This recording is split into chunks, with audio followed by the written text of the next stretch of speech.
Welcome to Cambridge House Live. I'm Bridget Anderson at the Vancouver Resource Investment Conference, and I am joined by Jeff Berwick, who is the founder and chief editor of the Dollar Vigilante. You also started Stockhouse.com back in 1994, and you have since sold it. Welcome. Nice to see you again. Nice to see you too, Bridget. When we last spoke last January, you weren't very optimistic about the global economy. What would you say about the state of the economy now? I can't believe the changes in the last year. It's unbelievable. When I first started writing the Dollar Vigilante in about 2009, I thought, what am I going to write about every day? And now there's 10, 20 things to write about every single day. This system is in collapse, and it's unbelievable, and most people don't even see what's going on. So what are the top things that are grabbing your attention right now? Mostly, it's how the U.S. government and the Federal Reserve are reacting to all the problems. So you look at Paul Krugman. In the last year, he's come up with two plans, and he writes for the New York Times. His first plan was fake an alien invasion.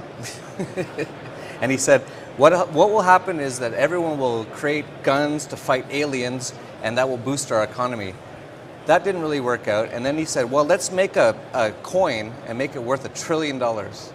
We're in the last days of this financial system in the U.S. This is Zimbabwe. Talk to me more about that, because there's a lot of people out there that say, you know, things are starting to turn around. Yeah, if you watch CNBC, if you actually pay attention to the U.S. media, they will always tell you there's green shoots or it's going to be a recovery. Mm-hmm. There's no chance of that. You don't think there are any signs of that? It's not possible.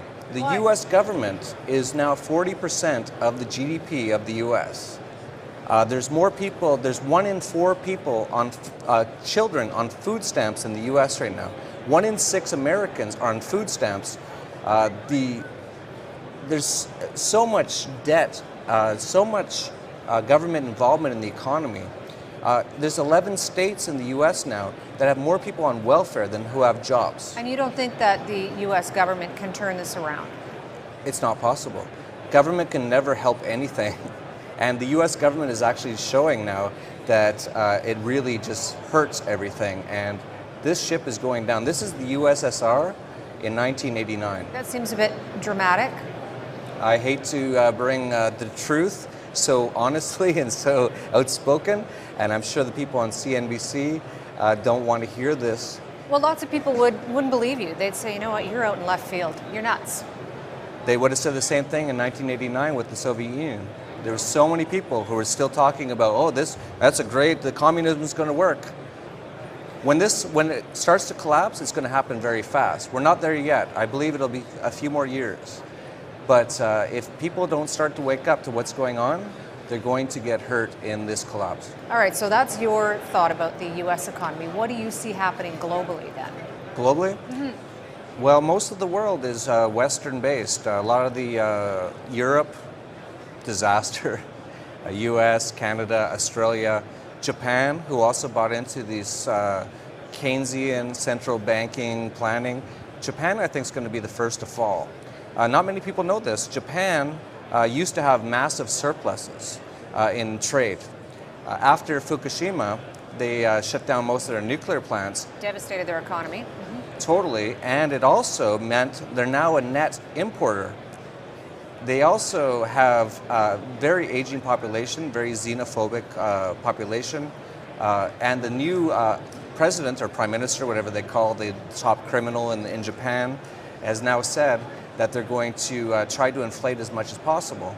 And I really believe that the yen is going to be one of the first to fall. So you obviously have very strong beliefs. How do those beliefs shape the way that you approach your the markets and your financial behavior and attitude? Well, my beliefs aren't strong. They're just what I believe. And I say what I'm seeing. And most of the things you see on TV today are not real. We've actually lived in a completely false economy now for 40 years, since 1971. Ever since they took the gold backing away from the dollar, we've lived in a complete fairy tale economy. Almost everyone here probably has a car. They probably don't own it. It's probably leased. They probably have a house. They say they own it. It's probably a huge mortgage. It's a debt-based economy. And that's not the way to run an economy. And we're nearing the very end of this. So once again, then, how does that shape the way that you approach your own financial portfolio? Oh, me personally, I think it's very important. I really believe that we have to be, this is the most dangerous time in human history for capital, in my opinion. You have to be very safe. You shouldn't be going out there looking for big gains right now. You should just be trying to retain what you have. And how do you do that then? How do you do that? A big part of it is just precious metals. Own gold and silver, but don't just own them in your own country. Your own government is going to be your biggest enemy in the future. As these nation states collapse, they always try to take as much as they can from their own tax slaves. So you diversify your holdings, and Yes. are there any jurisdictions that you avoid? The biggest jurisdiction that I avoid is the US.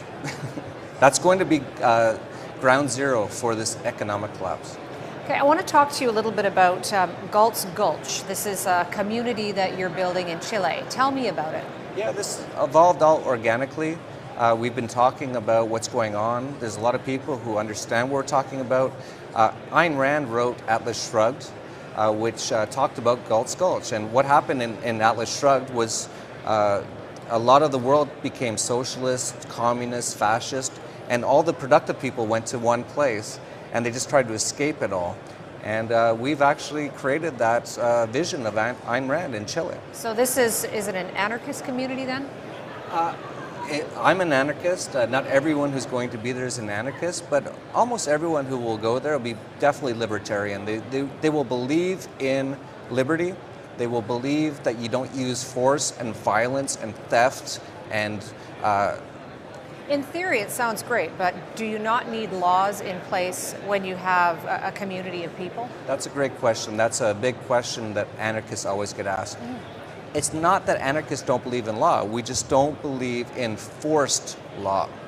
We believe in not being forced to give up our money or to adhere to abstract ideas like don't have this flower or plant in your pocket called marijuana, or we'll kidnap you and put you in a cage. We just believe in voluntarism. We believe in a truly peaceful world. So how far around in development are you? We've just started. We started about 3 months ago. And how big do you expect this to be? It's looking like it's going to be massive. So is this your plan in the event of some sort of economic collapse? It's evolved that way. I'm not a big planner. I just react to how the world is, but this is where it's going now, that we have to now just get as far away from the US and from the Western world because this collapse is going to be messy. So you put pretty much the Western world in with the US then? Yeah, totally. They're all the same. I was explaining to you earlier, even Canada, where we are right now, the Canadian government sold almost all their gold in the 1980s. Now all that's back in the Canadian dollar is the US dollar. 90% of trade in Canada is with the US. So when Canada has a lot of natural resources to draw upon. And I believe the US government at some point will probably just come and take it. That's a very extreme belief. So what are your next steps then?